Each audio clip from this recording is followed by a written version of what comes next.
All right, you guys got that? So training 4. All right, so I want you to understand the difference between goals and missions. So a goal would be, I want to win the national championship. All right, so that's very end goal oriented, where a mission for that would be focused on how you actually get there.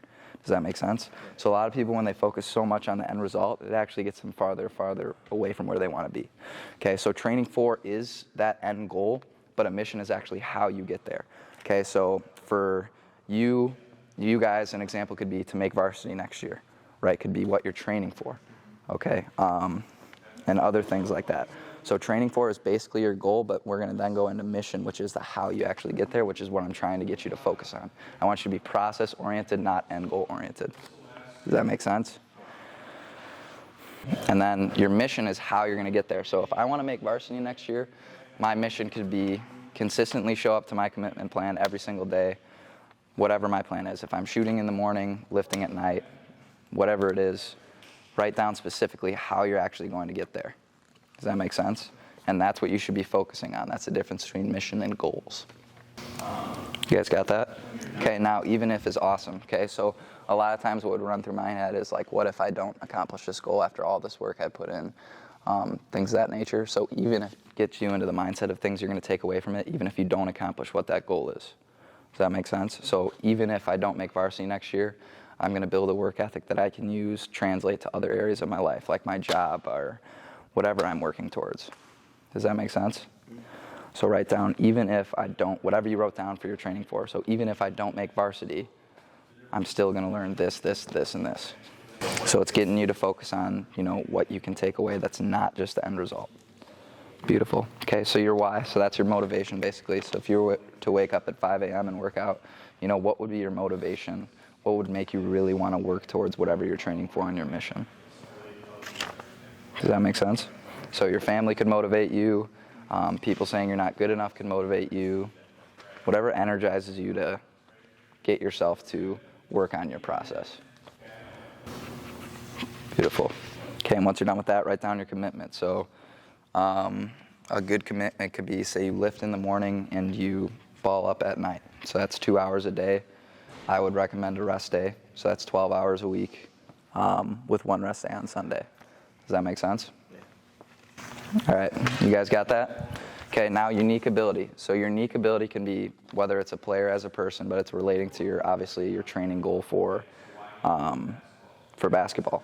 Okay, so an example of my unique ability, it can still be basketball related, is instilling confidence and conviction in people. So that would relate to leadership towards my team. Or it could be my ability to have a shooter's mentality, right? It doesn't matter how many shots I'm missing, I'm still going to continue to shoot with the expectation that it's going to go in. So what do you think stands out most about your game, like your unique ability?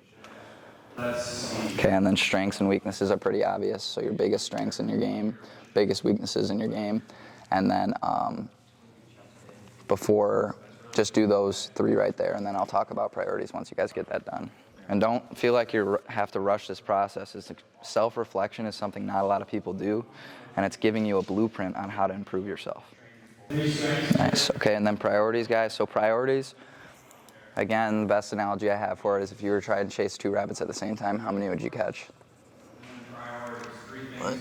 Say 2 rabbits run in opposite directions, and you try to chase both of them at the same time. How many are you going to catch? And you're not going to catch a single one, right? You have to narrow in on one thing to actually accomplish that feat, right? So priorities, it can be weaknesses, but it can also be strengths, right? So a lot of people talk about improving your weaknesses, but you also want to amplify those strengths too. So an example of a priority, say, a big weakness in my game could be my defensive athleticism and vertical, right? So that would be a priority for me. Basically, it's getting you to focus on what you need to do this off season to become the best possible version of yourself as a player. Okay, but if those are the priorities you're going to write down, do you think you should be working on other things then? Really? Shouldn't you? There's still. Keep it even. I would not. So that's good that you said that. If you try and work on everything at the same time, do you think you're going to get really good at any of them?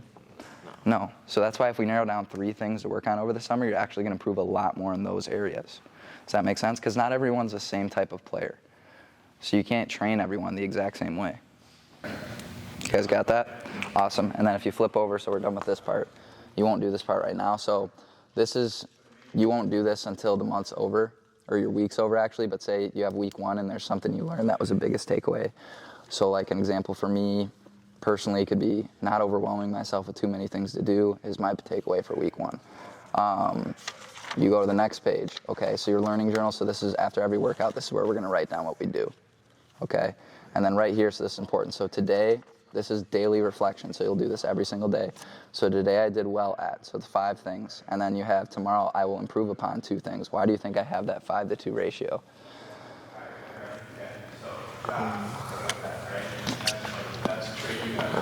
So something I do is I'm always constantly reminding myself of things I can improve on, which gets me more in towards of that negative mindset. Does that make sense? If we have to come up with 5 things you did well at today, and it's hard to come up with 5 things, to think about your day and think about 5 things you did well, it's getting your mind to look at those things that are positive aspects of your life. Does that make sense? So it's similar to productivity and non-productivity. It's just getting you into that mindset of what I did well versus what I can improve upon. And then 2 things you can do better. So like yesterday I had brownies, right? That's not good for my diet. So I improved upon resisting temptation. Does that make sense? But that's what you guys would do each day, and this is what we'll be checking. But if you did your commitment plan, right, you lifted, you shot, right, the stuff you did well. Awesome. Any questions about the notebook? Beautiful. Okay.